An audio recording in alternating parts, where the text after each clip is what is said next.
Raja Singh he is a hero by individually, a hero by himself. Okay. So ఎందుకు మరి మిగతా జిల్లాల వాళ్ళు ఎందుకు పనిచేయట్లేదు? మిగతా జిల్లాల్లో బీజేపీ ఎందుకు ఆల్టర్నేటివ్ కనిపించట్లేదు? నాకు తెలియదు సార్, అది నన్ను అడుగుతా. హైదరాబాద్ సికింద్రాబాద్ లో మహామౌలైన లీడర్లు ఉన్నారు.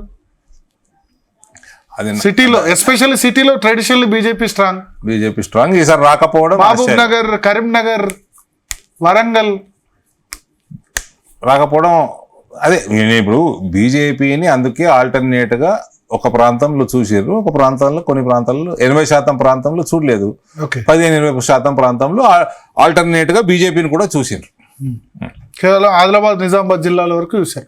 సార్ ఒకసారి మీరు ఇప్పుడు అసెంబ్లీ పర్ఫార్మెన్స్ గురించి డిస్కషన్ వచ్చింది కాబట్టి, అసెంబ్లీలో ఓటు వేయట్లేదు, పార్లమెంట్లో ఓటేస్తున్నారు, అంతేగా? నేనంటలేను సార్, మీరు లెక్కలు చూస్తే చెప్తారు. ఇప్పుడు మీకు వచ్చిన 2004లో లాస్ట్ 20 years పర్ఫార్మెన్స్ ఇద్దాం. 2004లో 2 సీట్లు అసెంబ్లీలో, 2009లో 2 ఉమ్మడి రాష్ట్రంలో, 14లో 5, 19లో 1, ఇప్పుడు 8. 2, 2, 4, 5, 9, 1, 10 + 8, 18.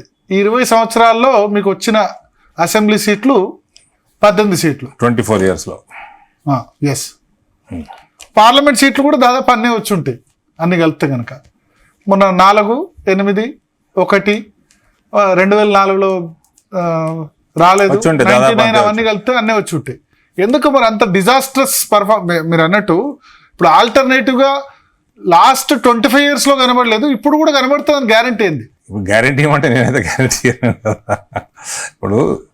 So there is something seriously wrong in the system అనుకోవచ్చు ఈ ప్రాంతంలో, ఆర్ఎల్స్ ఇంకేమని అనుకోవచ్చు. ఇప్పుడు నాకు అరవింద్కి సంబంధం లేదు. అరవింద్ వచ్చిండు 2017 సెప్టెంబర్ 17 నాడు నా జాయినింగ్ రాజ్నాథ్ సింగ్ గారు చేసిండు. నేను వచ్చి 8 సంవత్సరాలు అవుతుంది. ఇవన్నిటికీ నాకు సంబంధం లేదు కదండి. There is something seriously wrong in system. అంటే బీజేపీ వ్యవస్థలోనే లాభం, వ్యవస్థలోనే చాలా ఈ ప్రాబ్లం. ఈశాన్య రాష్ట్రానికి పోతే ఒకప్పుడు భారతీయ జనతా పార్టీ ఇంట్రడక్షన్ లేకుండే, ఇంట్రడక్షన్ లేదు అక్కడ బీజేపీది. ఇవాళ అస్సాంలో 2 సార్లు, అరుణాచల్లో 3 సార్లు, త్రిపురలో 3 సార్లు, మిగిలిన 4 రాష్ట్రాలలో కూడా ఎన్డీఏ ప్రభుత్వాలు వచ్చేసినాయి. ఇక్కడ ఎందుకు రాలేదంటే ఈ ప్రాంతంలో కొంచెం సీరియస్ ఆలోచన అవసరం ఉంది. సంథింగ్ ఈజ్ సీరియస్లీ రాంగ్ అన్నట్టే లెక్క. అది నేను మీరు అనాల్సిన అవసరం లేదు. దట్ ఈస్ వాట్ హిస్టరీ, చరిత్ర చెప్తోంది, డేటా చెప్తుంది, గూగుల్ చెప్తుంది. సో అంటే సీరియస్లీ రాంగ్ అంటే మీరు అబ్జర్వేషన్ అంశాలు అంటే ఏం మారాలి ఈ సిస్టమ్ లో? ఏం మారాలి? 8 సంవత్సరాల ఎక్స్పీరియన్స్.